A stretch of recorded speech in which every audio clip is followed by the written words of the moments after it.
Story 1. I had just gotten out of a long, bruising divorce when I decided to take a month off work and rent a small cabin in the Appalachian foothills. It was mid-October. The leaves were brilliant and crackling underfoot, and I thought the isolation would help clear my mind. The place I found on a rental site was an old forestry cabin, bare bones, wood stove for heat, generator out back for electricity. I brought my dog, Boomer, a 90-pound mutt with more loyalty than brains. I thought he'd be good company, and maybe a deterrent if any strange locals wandered too close. The first few nights were uneventful, quiet, peaceful even. I spent the days hiking and reading, and the evenings drinking whiskey by the fire while Boomer snored at my feet. It wasn't until the fourth night that I noticed something off. I came back from a long hike to find the front door slightly ajar. I was sure I'd latched it. Boomer growled the moment we stepped inside, low and uneasy. The cabin was too small for anyone to hide in, and I checked every corner. Nothing. But something felt disturbed. My backpack had shifted on the bench. A can of beans I'd left on the counter was gone. That night, Boomer refused to settle. He paced by the front door for hours, occasionally growling at nothing. I kept the wood stove burning, but a cold draft whispered through the cabin that I couldn't find the source of. Just after midnight, I thought I heard footsteps crunching outside. I turned off the lights and peered through the crack in the curtains. Nothing. Just trees swaying gently in the moonlight. But Boomer kept staring at the door. Then came a knock. Just one. Soft. I didn't move. Neither did Boomer. We just listened. No second knock came poem. In the morning, I found boot prints leading from the woods to my porch. They stopped at the door, never veered off, never returned to the trees. I tried to rationalize it. A hunter, maybe, or some teenager playing a prank. I even convinced myself it had to be a local who got lost. But the next night, I nailed a piece of plywood across the door and stacked chairs in front of it. I didn't sleep. Boomer didn't either. At 3:12 a.m., my generator died. Just cut off. No sputtering, no warning. The stove went cold. The lights died. The cabin filled with an unnatural silence. Then I heard footsteps. Slow, deliberate, moving around the outside perimeter of the cabin. I stayed huddled in the dark, holding Boomer close. He was shaking. That terrified me more than anything. The footsteps stopped at the wall by my bed.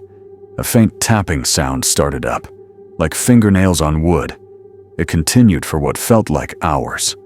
At dawn, the generator sputtered back to life. I packed everything and left within 20 minutes. I never saw anyone, never got a plate number. But a week later, back in the city, I got a manila envelope in the mail. No return address. Inside was a Polaroid of me sleeping, curled in my bunk. Boomer at my feet. The timestamp was from the second night. I moved apartments the next day. Boomer never barked again. Story 2. I met Cole during my freshman year of college. He was the kind of person you noticed right away. Charismatic, sharp, and a little intense. We became roommates in our sophomore year after his original roommate dropped out. At the time, I was flattered. Cole had this way of making you feel like the only person in the room when he spoke to you, like you mattered more than anything else. Looking back, I think that was the first warning sign. Our dorm was small, old, and always smelled faintly of mold, no matter how many air fresheners we used. Cole didn't mind. He said it gave the place character. I mostly kept to myself. Books, gaming, the occasional party. But Cole, he had this energy that drew people in, at first. Then they'd drift away, and I never understood why. The first real moment I questioned things was the night he brought home a cat. It was scraggly, missing an ear, and hissed at everything. "Found him behind the dining hall," Cole said, grinning. "He never asked if I was okay with it. Just let it roam. Named it Felix." A week later, Felix was gone. "Ran off," Cole said, chewing on an apple. "But I found blood in the bathtub. Just a smear. Faint, like it had been half cleaned. I didn't say anything." I began noticing other things. Late-night phone calls that ended abruptly when I walked in. Packages that arrived wrapped in brown paper and were whisked away into his closet. Once, I saw something inside. Rows of tiny glass jars, all labeled with dates. Nothing else. No names. No contents I could make out. Just dates. When I asked, he laughed. "Experiments," he said. "Bio class." But he wasn't taking any science classes. One night, around 2 a.m., I woke up to find him sitting on the edge of my bed. Just sitting there, staring at me. I flinched so hard I fell out of bed. "You were talking in your sleep," he said, voice low. "I thought you were having a nightmare." I didn't remember dreaming. That weekend, I went home. Needed space, you know? My mom noticed I was jumpy, and I almost told her, but it felt ridiculous. Paranoid. When I got back, the room was wrong. My desk had been moved. My laptop was unplugged. My laundry basket had been emptied and refilled with clothes I hadn't worn in weeks. Nothing was missing, but it all felt rearranged. That night, I couldn't sleep. I kept imagining him sitting there again. So I waited until I heard him start snoring, then crept over to his desk and unlocked the bottom drawer. Inside were photographs, dozens, some of me, reading, eating, walking to class, some of other students. But they weren't normal pictures. They were all taken through windows, across courtyards, through peepholes. A few were labeled in that same scrawled handwriting as the jars. There was also a notebook, pages of tightly written text. No paragraphs, no spacing, just streams of thoughts. My name appeared over and over, lines like, "He doesn't see it yet," and "He trusts me." That's rare. I left the next day, moved out, told the housing office something vague about a family emergency.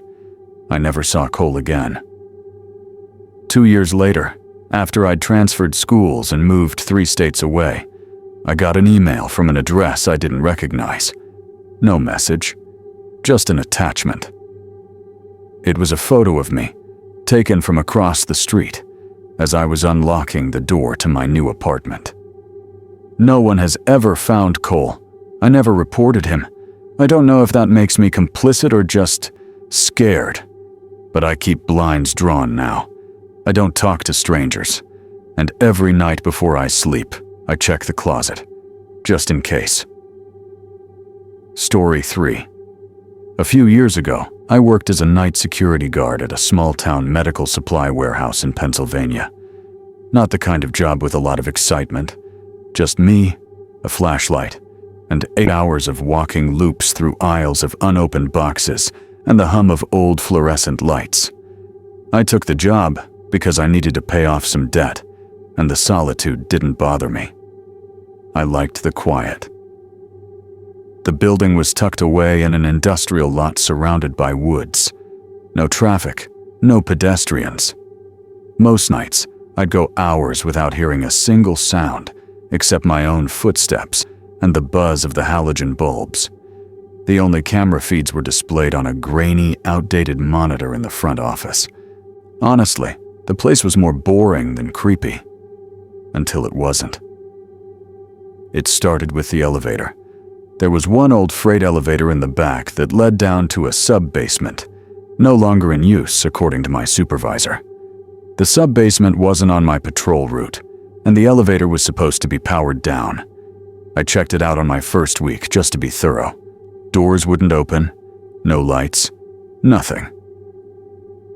Then one night, just after 2 a.m., I heard a mechanical groan echo through the building. The elevator. I walked back to find the indicator light, dead for weeks, flickering. The elevator doors were closed, but I swear I heard it moving, slowly, downward. I tried the button. Nothing. No response. I radioed it in, but my supervisor just muttered something about old circuits and told me to ignore it. So I did, at least for a while. 2 nights later, same thing. The groaning, the flickering light, the sense that something was moving in that shaft. But what rattled me was what I found on the floor nearby. An old keycard. One that didn't look like the ones we use now. This one had faded lettering and a cracked plastic case. The name on it had been scratched off completely. I pocketed it, intending to turn it in, but forgot. Until the 3rd night. That time, the elevator doors were open when I arrived. Open, but pitch black inside. I stood at the edge for a long time, shining my flashlight into the darkness. The beam didn't seem to hit anything. No walls, no floor. Just black. Then I noticed the smell. Faint at first. Sour, earthy, metallic, like old blood and damp concrete. I should have walked away. I should have reported it, quit the job, anything. But instead, I took out the old keycard and swiped it across the panel. The elevator lit up. Only one button was available. Sub B. I didn't press it. I couldn't. I just backed away and left it alone. That night, the camera feeds in the office started glitching. Static cutting in and out every few minutes, always around the same time, 3:13 a.m. The next day, I did some digging, asked around. Most of the warehouse workers didn't know anything, or pretended not to. But one older guy, Carl, pulled me aside and said something I'll never forget. They shut that floor down after the incident. Back in '98. Said it was a wiring issue, but I remember the fire trucks and the cops. They brought out 3 stretchers, but only 1 body bag. I asked what happened. He just shook his head.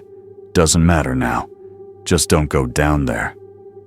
That night, I didn't plan to, but at exactly 3:13 a.m., the radio on my belt crackled. I hadn't used it since I checked in. I froze. Through the static, I heard breathing. Not just noise. Breathing. Wet, slow, uneven. Then, a voice. Barely audible. Sub B. Come down. I yanked the battery out of the radio and left the building without finishing my shift. I never went back. A week later, I got a package at my apartment. No return address. Inside was the same keycard I'd found, cleaned and polished. A note was taped to it, written in sharp block letters. You forgot this. See you soon. I moved the next day. Never told anyone at work. Never even picked up my last check. But I still hear that elevator groan sometimes, in my dreams. And when I wake up, I swear I can still smell that basement. Story 4. In the winter of 2017, I took a seasonal job managing a remote lodge in northern Minnesota.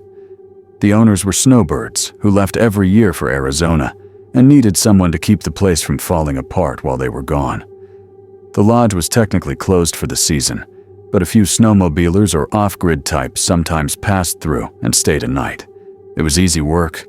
Just me, the snow, and an old radio for weather reports. There was no Wi-Fi, no cell service, which suited me just fine. After a bad breakup and some ugly family drama, I wanted quiet, wanted to disappear. The lodge had 15 rooms, but I kept myself to one wing, less to heat. I'd check the other rooms once a week, just to make sure pipes weren't frozen or anything hadn't leaked. The place creaked a lot, especially at night, but it was over 100 years old. I got used to the sounds. About 3 weeks in, I started noticing footprints. They would appear after snowfall, leading from the woods to the back of the lodge. 1 pair, deep, heavy, like boots. But they never led away, just came to the building. I thought maybe I'd missed someone. Maybe a guest arrived while I was out gathering firewood or shoveling the main path. But no one ever checked in, and no one ever used the front door. I started locking all the entrances every night. Still, the footprints came. I mentioned it in my weekly call with the owners, but they brushed it off. Probably some hunter. Don't worry unless something gets stolen. Then, one night, around 4 a.m., the old rotary phone in the manager's office rang. I hadn't given the number to anyone. I picked it up. At first, just silence. Then, breathing. Shallow.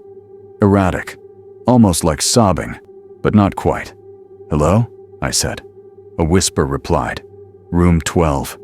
The line went dead. I didn't sleep after that. I sat in the office with the wood stove burning too hot and a fire poker clutched in my hand like a weapon.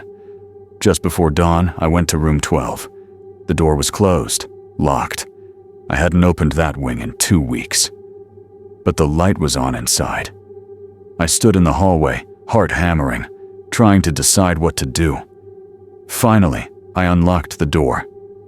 The room was empty, immaculate, like no one had touched it in years. Bed made. No sign of forced entry. No heat either, which meant that light should not have been working.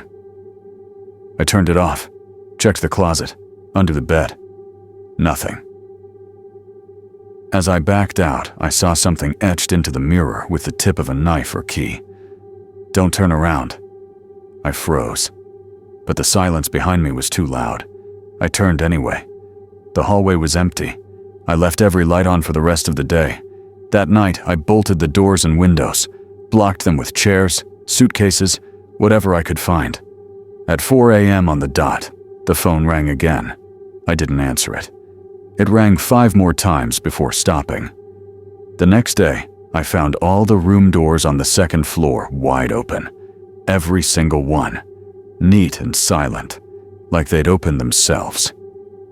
I left 2 days later, told the owners a pipe burst, made up an excuse. They were annoyed but didn't press. Months later, out of curiosity, or stupidity, I searched the lodge's name online, found an old forum thread about Minnesota ghost stories. One post said, "There's an old lodge where a man disappeared in 1994, stayed in room 12. No one saw him leave. But sometimes, if you're alone there in the winter, the phone rings." I never told anyone about the mirror. And the truth is, I still don't know what scared me more. Who was making those calls? Or the fact that they knew I would turn around. Story 5.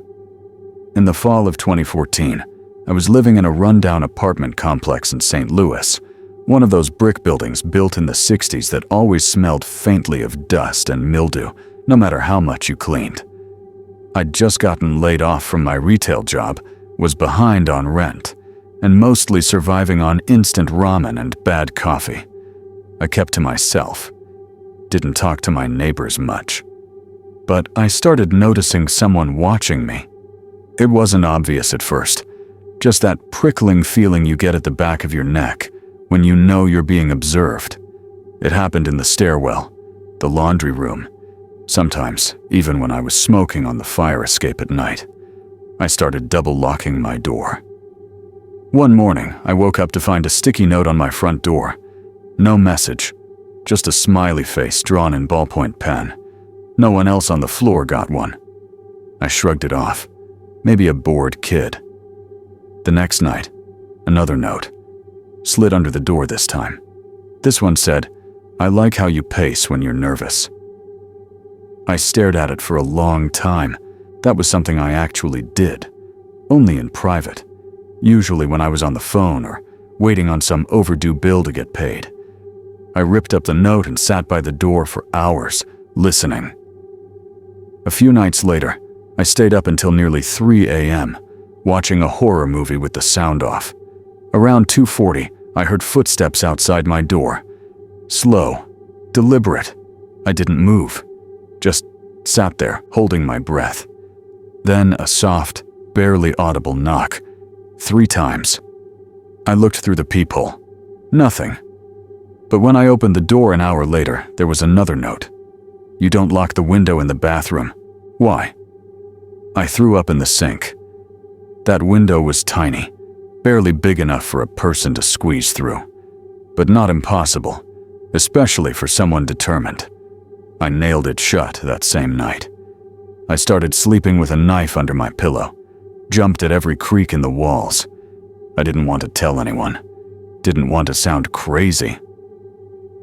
Then, one afternoon, I came home from the grocery store and found the door ajar. Nothing was stolen, nothing was moved, except for the microwave door. It was hanging wide open. Inside was a sticky note. We've already met. That was the breaking point. I went to the building manager. They were dismissive, said it was probably just a prank, refused to check the security footage without police involvement. So, I filed a report. The cops came, made the usual noises. We'll keep an eye on the area. You should stay with a friend, but nothing came of it. I moved out 2 weeks later. 6 months after that, I got a message on Facebook from someone I didn't know. No profile photo, no mutual friends. The message said, "You were right to leave. She liked you too much." Attached was a photo. Grainy, low res, security cam footage from inside my apartment, from above, like it was taken from a ceiling vent. It showed me sleeping, alone. Except in the corner of the frame, half hidden behind the bedroom door, a figure stood watching. I never responded. I deleted my account, changed numbers, moved again, this time out of state. Sometimes I still dream about that note in the microwave. The worst part wasn't that someone had been in my home.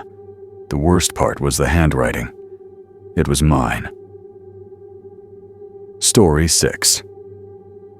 Back in 2009, I was working a freelance photography gig for a real estate company.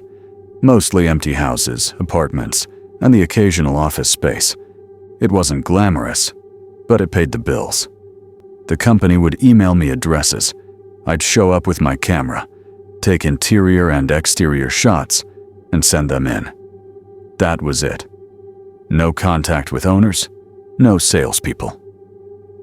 One of the last jobs I did was in a quiet cul-de-sac, about 45 minutes outside of town. Big house, outdated interior, probably built in the early 80s. Nothing unusual. The email gave me the lockbox code and asked for the usual: wide shots, all rooms, and a few backyard angles. I let myself in around noon on a cloudy Tuesday. The place had that cold, abandoned feel. No furniture, no curtains, and a smell like dust and carpet cleaner. Everything was normal until I got to the upstairs hallway. There was a bedroom at the far end with a shut door. When I opened it, I immediately noticed 2 things. 1. The room was still furnished, child's furniture, like from decades ago. 2. The walls were covered in photos, hundreds of them. Every wall, every inch, taped, pinned, layered on top of each other, all black and white, all printed on cheap paper. Some were blurry, some clear. Most were of children, not smiling, not posing, just standing or sitting, looking at the camera, always indoors, in dim rooms, sometimes with their faces half in shadow. There was a rocking chair in the corner, facing the bed. I don't know why, but I sat down, and the room felt wrong. Not just eerie. Wrong. Like I shouldn't have been there, like I was trespassing in a place that wasn't meant to be seen. I started photographing the room, carefully, mechanically, one wall at a time. Then something struck me. The photos weren't just of different kids. Some of them were of the same kid, over and over, but in different clothes, different rooms, sometimes older, sometimes younger. And in several of the photos I noticed something else. A man. He was never facing the camera, always turned, always partially hidden, reflected in glass, or standing behind a curtain. but it was definitely the same person. Over and over. Thin, bald, long face. Something about him made my skin crawl. I backed out of the room and closed the door, sent a message to the real estate company, asking if they were sure the house was cleared. No reply. As I finished photographing the rest of the house, I realized I hadn't checked the basement. There was a single wooden door near the kitchen. I opened it. No light switch that I could find. I took a few steps down and snapped a flash photo with my DSLR. Checked the preview. A chair. Metal. Bolted to the floor. And chains. Just long enough to reach the bottom step. I went back up, closed the door, and left the house. 2 days later, I got a reply from the real estate company. But it was strange. No signature, no greeting. Just, you weren't supposed to photograph that room. Delete everything. That same day, someone rang my apartment buzzer. I live on the 3rd floor. I answered through the intercom. No response, just the click of the line disconnecting. Then I got a package. No label, no sender. Inside, a single photo, black and white. It was me, sitting in that rocking chair, in that room. But the angle was from inside the closet. I never reported it, never spoke to anyone about it. I deleted the photos, quit the freelance gig, changed my number, moved to a new city. I don't even own a camera anymore. And to this day, I still wonder, was I being watched the whole time? Or was I supposed to find that room